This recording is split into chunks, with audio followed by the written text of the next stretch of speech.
અમદાવાદમાં ગંદુ પાણી આવતું હોવાનો આક્ષેપ એમસીની સામાન્ય સભામાં પાણીને લઈને હોબાળો થતા સામાન્ય સભા મોકૂફ રખાઈ। પીવાનું ગંદુ પાણી આવતાનો કોંગ્રેસનો આરોપ। ગંદા પાણીથી ભરેલી બોટલ સાથે વિરોધ કર્યો।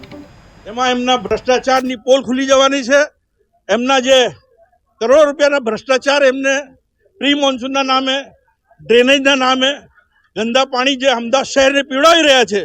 અમદાવાદનો કોઈ વિસ્તાર એવો નથી, ગોમતીપુર હોય, રખિયાલ હોય, બાપનગર હોય, સરસપુર હોય, દાણીમડા હોય, બેરામપુરા હોય, મક્તમપુરા હોય, કુબેરનગર હોય, ચાંદખેડા હોય, દરિયાપુર હોય, કોઈ પણ એક વિસ્તાર એવો નથી જ્યાંની પબ્લિક ગંદા પાણીથી ત્રાહિમ પોકારી ના હોય।